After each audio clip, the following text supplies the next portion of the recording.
बागेश्वर जिले की काफली गैर तहसील स्थित अल्मोड़ा मैग्नेसाइट कंपनी लिमिटेड के कर्मचारियों ने 14 महीने से लंबित वेतन और पीएफ में अनियमितताओं को लेकर डीएम कार्यालय के बाहर प्रदर्शन किया। हाईकोर्ट के आदेश से खनन बंद होने के कारण फैक्ट्री पिछले 9 महीनों से ठप है, जिससे कर्मचारियों की आर्थिक स्थिति बेहद खराब हो गई है। कर्मचारियों ने चेतावनी दी कि यदि जल्द समाधान नहीं हुआ तो वे नवम्बर से उग्र आंदोलन और आमरण अनशन करेंगे। डीएम एवं फैक्ट्री समिति अध्यक्ष आकांक्षा कोंडे ने भरोसा दिलाया है कि पीएफ खातों की ऑडिट कराई जाएगी और 3 नवंबर को प्रबंधन व कर्मचारियों की बैठक आयोजित होगी। उन्होंने कहा कि फैक्ट्री से जुड़ा मामला फिलहाल नैनीताल हाईकोर्ट में विचाराधीन है। हम आज इस मांग को लेकर यहाँ पे आए हैं कि सबसे पहले हमारे 14 महीने की सैलरी रुकी पड़ी है। 2024 सितंबर से हमें सैलरी नहीं मिल पाई है अभी तक, और हमारा भविष्य निधि तक हमें ये पता नहीं है कि हमारा भविष्य निधि कहाँ पे है। तो हमारा पीएफ की जांच की जाए यहाँ पे हमारा, और हमने 14 महीने तक हमें सैलरी नहीं मिली। हम चाहते कि हमारे पास भविष्य निधि होता, भविष्य निधि से अपना खर्चा चलाते, अपना रोजगार चलाते। उत्तराखंड का एकमात्र उद्योग है, ये हमारा रोजगार है। हमारे बच्चे भूख से बिलख रहे हैं और मजदूरों के बच्चे शिक्षा से वंचित हो गए हैं। शासन, प्रशासन और प्रबंधक वर्ग को बार-बार अवगत कराया गया है। जो इनका पीएफ है, खुद का पैसा, खुद वर्कर का, आज वो पीएफ भी इन्हें मिल नहीं रहा है और ऐसा वीरान हो गया कि इनको अपनी चूल्ही बच्चे की रोटी जलाना मुश्किल हो गया है। जो बच्चों की फी नहीं दे पा रहा है, रोटी नहीं पा रहा है, और जो अपना उनका पीएफ था वो ये पूछ रहे हैं कि मेरा पीएफ मुझे दे दो, मेरी पसीने की कमाई जो है मुझे दे दो, कम से कम इन बच्चों का मैं स्कूल की फीस तो पहुंचा देता। आज हमें बड़ा दुख होता है, इस क्षेत्र को ऐसी वीरान हो गई है क्षेत्र, और ऐसा दुख देख के हमें बड़ा दुख है। हम शासन और प्रशासन से यही हाथ जोड़ के प्रार्थना करते हैं कि इन माँ बहनों का दुख देखो, कम से कम वो पीएफ तो दे दो उनका। अब सही है, वो पीएफ से कुछ तो करते, कुछ तो अपने बच्चों का फीस चुकाते। अभी सब जुडिस है तो इसमें ज़्यादा कुछ नहीं किया जा सकता, मगर इतना है शासन और प्रशासन से जो पूरा जो है प्रयास किया जा रहा है, और जो भी कोर्ट के द्वारा जो भी मुद्दे उठाए गए थे उसकी कंप्लायंस रिपोर्ट प्रशासन द्वारा प्रेषित की जा चुकी है शासन को, और इसमें अर्जेंसी काउंटर करने की भी बात की जा रही है। क्योंकि मैटर अभी सब जुडिस है तो इसमें भी हम लोग ज़्यादा नहीं कह सकते, मगर प्रयास पूरा किया जा रहा है। उसके अलावा जो सैलरी है, ये अल्मोड़ा मैग्नेसाइट बंद होने के पहले 4 महीने पहले से भी जो है सैलरी नहीं निकल रही थी, और पूर्व में भी इसमें पूरे अकाउंट्स की इनकी जांच की जा चुकी है एडीएम महोदय द्वारा। तो इसमें पुनः जो है एक बार मुझे ऐसा लगता है उच्च स्तरीय जांच बैठाने की ज़रूरत है। खटीमा क्षेत्र के ऊंची महुट गांव के ग्रामीणों ने तहसील परिसर पहुंचकर एसडीएम तुषार सैनी को ज्ञापन सौंपा। ग्रामीणों का कहना है कि वे पिछले 50 सालों से इस भूमि पर रह रहे हैं और नियमित रूप से लगान भी जमा कर आ रहे हैं, लेकिन अब बिना किसी नोटिस के प्रशासन उन्हें हटाने की कोशिश कर रहा है। ग्रामीणों ने बताया कि 2 महीने से लगान से जुड़े नोटिस आना भी बंद हो गए हैं और अचानक अधिकारियों ने मौके पर पहुंचकर घेराबंदी शुरू कर दी। पूर्व सैनिक संगठन के अध्यक्ष गंभीर सिंह धामी ने मांग की कि सरकार पहले नोटिस जारी करे और विस्थापितों के लिए वैकल्पिक व्यवस्था सुनिश्चित करे। ये जो आज यहाँ पर आए हुए हैं हमारे लोग जो है एसडीएम साहब के पास, क्योंकि ये लोग वहाँ पर कम से कम 80-85 साल से बैठे हुए हैं। तो आज जब कल मेरे को वहाँ फ़ोन किया तो मैं भी वहाँ पर पहुँचा। पहुँचने के बाद जो वहाँ पर जो भी अधिकारीगण आए थे उनसे बात की हमने। बात करने के बाद उन्होंने 15 दिन का हमको टाइम दिया हुआ है कि भाई 15 दिन के अंदर आप कार्रवाई कीजिए, नहीं तो दिल्ली से टीम आएगी।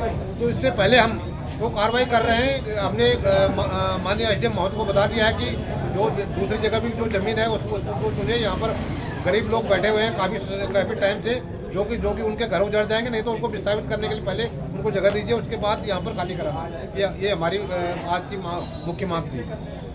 आज जब वो लोग इस चीज़ के बात कर रहे हैं तो हमने इसलिए वकील साहब को भी हमने लोगों ने कर रखा है, हमारी जो जनता ने कर रखा है, तो उसको वकील साहब भी उसका मुद्दा उठाएंगे। दूसरा हम लोग भी ये जानना चाह रहे हैं कि भाई उस टाइम पर जब इतने सालों से ये लगान यहाँ पर भर रहे थे तो आज ये सरकारी ज़मीन कैसे हो गई।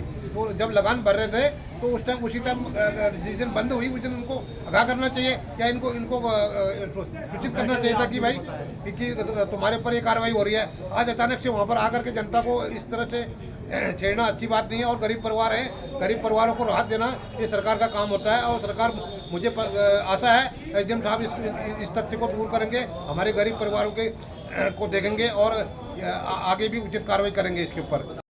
अभी 2 महीने पहले तक तो हम लगान भर ही रखे हैं इसका। अभी बीच में अचानक से आए क्या है कि आपकी ज़मीन निरस्त हो गई, इसमें गवर्नमेंट ने कब्जा कर दिया है। हमें तो इस बारे में कुछ पता ही नहीं था। हमको यहाँ 50 साल हो गए हैं, हम तब से लगान दे रहे हैं। हमारे पास रसीद भी पड़ी हुई है उसकी। हाँ, अचानक से आए वो। और कल वहाँ पर मैं अचानक से आकर के उसमें इंजीनियर लोग अपना वहाँ पे खंबे हमें गाड़ने लग गए थे, तब जाकर के फिर हम लोग गए वहाँ पर। देखिए, आज जो है ऊंची महुआ के कुछ ग्रामीणों द्वारा ज्ञापन दिया गया है। जो लैंड हमने सॉलिड वेस्ट मैनेजमेंट प्लांट के लिए चिन्हित की है उसके संबंध में है। ग्रामीणों का कहना है कि वो 50 वर्षों से भी अधिक से यहाँ पे निवासरत हैं। देखिए, हमारा प्रयास है कि जो गवर्नमेंट प्रोजेक्ट है वो भी सुचारू रहें, उनके लिए भी जल्द से जल्दी लैंड को सिलेक्ट करके उसको भेजा जाए, जिससे कि ये जो योजना है धरातल पर उतर सके। और साथ ही हमारा प्रयास है कि इसमें जो हमारे ग्रामीण हैं उनको भी कोई किसी तरह की परेशानी ना हो। तो हम ये इसमें कोई रास्ता निकालने का प्रयास कर रहे हैं, जिससे कि दोनों ही कार्य हमारे हो सके। और यदि आवश्यकता पड़ेगी तो इसमें कोई अल्टरनेट लैंड भी ढूंढी जाए। देखिए, जो लैंड है वो खतौनी में सरकारी ही दर्ज है, तो इसमें ये तो नहीं कहा जा सकता कि किसी की प्राइवेट लैंड है। पर फिर भी हमारा उद्देश्य किसी को जो है वो किसी के घर तोड़ना या किसी को जो बहुत लंबे समय से रह रहे हैं उनको लैंड से हटाना नहीं है। हमारा उद्देश्य है कि सरकारी कार्य जो है, जो प्रोजेक्ट प्रस्तावित हैं, वो जल्दी से जल्दी धरातल पर उतरें, तो इसी दिशा में प्रयास किया जाएगा। मसूरी में लौह पुरुष सरदार वल्लभ भाई पटेल की जयंती पर राष्ट्रीय एकता दिवस धूमधाम से मनाया गया। कोतवाली मसूरी पुलिस की ओर से आयोजित कार्यक्रम में पुलिसकर्मियों और छात्रों ने एकता की शपथ ली और रन फॉर यूनिटी रैली निकाली।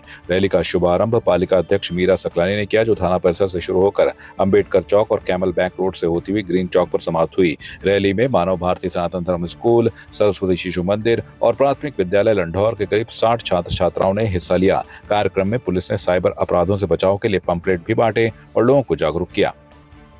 पुलिस ने यहाँ पे एक अच्छी पहल करी। आज 150वीं वर्षगांठ पे हमारे सरदार वल्लभ भाई पटेल जी की जो 150वीं वर्षगांठ थी, उस पे पुलिस की एक अच्छी पहल थी। रन फॉर यूनिटी का आयोजन यहाँ पे किया गया और स्कूल के बच्चों ने भी बहुत उत्साह के साथ इसमें भागीदारी करी है। और सरदार वल्लभ भाई पटेल जी की के लिए ये रन फॉर यूनिटी इसलिए भी ज़्यादा महत्वपूर्ण बनती है, और विशेष रूप से मसूरी में, क्योंकि मसूरी में उनका आना जाना रहा है और यहाँ पे वो रुके हैं। और क्योंकि वो एक क्रांतिकारी पुरुष थे, तो उन्होंने जो देश की आज़ादी के लिए जो रणनीतियाँ बनाते थे वो यहाँ आकर के बनाई जाती थी। ये हमारे लिए, मसूरी वालों के लिए एक सौभाग्य की बात भी है। दूसरा, उनकी इस वर्षगांठ में रन फॉर यूनिटी का आयोजन इसलिए भी महत्वपूर्ण बन जाता है कि हम सभी को मालूम है कि आज़ादी से पहले 562 रियासतें थी इस देश के अंदर, जो अपने अपने तरीके से चल रही थी। अपने एक देश थे, चाहे वो छोटे छोटे ही थे, लेकिन उन 562 रियासतों को एक छत के नीचे लाना, उसका भारत में विलय करना जी ने किया है। इसलिए भी उनका बहुत अहम योगदान है इस भारत की आज़ादी में और भारत को फिर से संगठित करने में।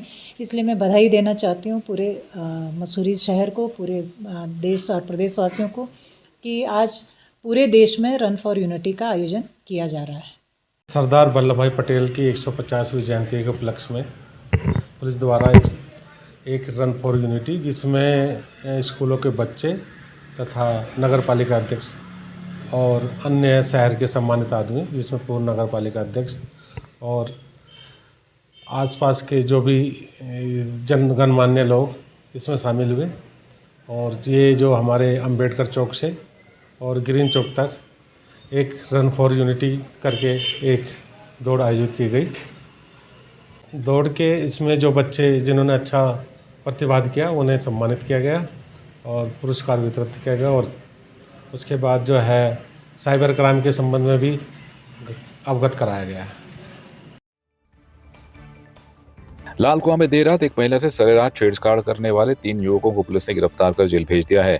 जानकारी के मुताबिक गुरुवार को रात करीब 11 बजे नवविवाहिता अपनी भांजी के साथ बाजार से घर लौट रही थी। तभी हनुमान मंदिर के पास किच्छा की ओर से आ रही स्कॉर्पियो UK 06 AD 0011 में बैठे 3 युवकों ने गाड़ी रोककर उससे छेड़छाड़ की। शोर मचाने पर महिला के स्वजन मौके पर पहुंचे और आरोपियों की जमकर पिटाई कर दी। साथ ही स्कॉर्पियो में तोड़फोड़ भी की। सूचना मिलने पर पुलिस ने तत्काल कार्रवाई करते हुए अनिल कुमार आर्या, चंदन आर्या और विनोद आर्या तीनों निवासी बिंदु खत्ता को गिरफ्तार कर लिया है। पुलिस ने पीड़िता की तहरीर पर मुकदमा दर्ज कर लिया है। एसपी सिटी मनोज कत्याल ने कहा है कि कानून व्यवस्था से खिलवाड़ करने वालों पर सख्त कार्रवाई की जाएगी। घटना का वीडियो सोशल मीडिया पर भी वायरल हो गया है।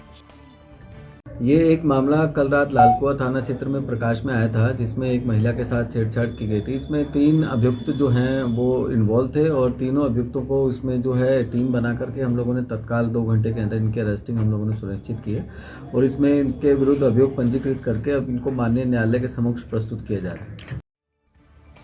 पिथौरागढ़ में लौह पुरुष सरदार वल्लभ भाई पटेल की 150वीं जयंती पर यूनिटी मार्च का आयोजन किया गया। यह मार्च राष्ट्रीय एकता, अखंडता और आत्मनिर्भर भारत के संकल्प का प्रतीक बना। कार्यक्रम की शुरुआत KN उप्रेती राजकीय इंटर कॉलेज से हुई, जिसे जिलाधिकारी आशीष कुमार भट्टगाई ने हरी झंडी दिखाकर रवाना किया। इस दौरान उन्होंने एक पेड़ मां के नाम अभियान के तहत पौधारोपण भी किया। एनसीसी कैडेट्स ने जिलाधिकारी और पुलिस अधीक्षक रेखा यादव को गार्ड ऑफ ऑनर की सलामी दी। मार्च नगर के मुख्य मार्गों से होकर देव सिंह मैदान पहुंचा, जहां सरदार पटेल की प्रतिमा पर माल्यार्पण और दीप प्रज्वलन किया गया। जिलाधिकारी ने सभी को राष्ट्रीय एकता और अखंडता की शपथ दिलाई। पिथौरागढ़ के बिंड स्थित शिवाश्रम में बीमार और पीड़ित लोगों का उपचार आयुर्वेदिक तरीके से किया जा रहा है। संस्थान के संयोजक विजय प्रकाश जोशी ने बताया कि आधुनिक अंग्रेजी दवाओं के बावजूद कई मरीज पूरी तरह स्वस्थ नहीं हो पा रहे हैं, इसलिए उन्होंने लोगों से आयुर्वेदिक चिकित्सा अपनाने की अपील की है। जोशी ने कहा कि 2 साल पहले उन्होंने शरीर, मन और आत्मा की शुद्धि के उद्देश्य से इस शिवाश्रम की शुरुआत की थी। अब कई ऐसे मरीज हैं जो बड़े अस्पतालों में इलाज के बाद भी ठीक नहीं हुए, आयुर्वेद की ओर रुख कर रहे हैं। शिवाश्रम में बिच्छू घास, आरंडी और अरंडी के पत्ते और स्थानीय जड़ी बूटियों से इलाज किया जाता है। आर्थिक रूप से कमजोर या BPL कार्ड धारक मरीजों का उपचार यहाँ बहुत कम शुल्क या निःशुल्क किया जाता है। जब हमारे पाँव में जकड़न हो जाती है, स्टिफनेस हो जाती है, नस दब जाती है, साइटिका हो जाता है या फिर हमारे काप्स में दर्द होता है, शिन पेन होता है, तो ये घटी चिकित्सा है। ये अग्नि के द्वारा इसमें वैक्यूम क्रिएट करते हैं और इस जगह दर्द वाले स्थान पे लगाया जाता है। खून के संचार को बढ़ाता है, स्टिफनेस को रिलीज करता है। और ये जो चिकित्साएं हैं ये बहुत प्राचीन समय से, हम पिथौरागढ़ पहाड़ी क्षेत्र, सीमांत क्षेत्र है हमारा, तो ये सारी चिकित्साएं बेसिकली ऋषिकेश, केरल में या हरिद्वार, पतंजलि में देखने को मिलती है। तो हमारा एक प्रयास है कि हम पहाड़ों में इन सारी चिकित्साओं के द्वारा इलाज करें, लोग अंग्रेजी दवाइयाँ ना खाएं और आयुर्वेद और योग के द्वारा अपने शरीर को स्वस्थ रखें। तो आपकी इस पर क्या राय है, हमें कमेंट कर जरूर बताएं। इसके साथ ही आप हमारे YouTube चैनल को सब्सक्राइब कीजिए। आप हमें Facebook, Instagram, Twitter पर फॉलो भी कर सकते हैं और संवाद 365 के साथ एक क्लिक में जुड़ने के लिए डाउनलोड कीजिए संवाद 365 ऐप।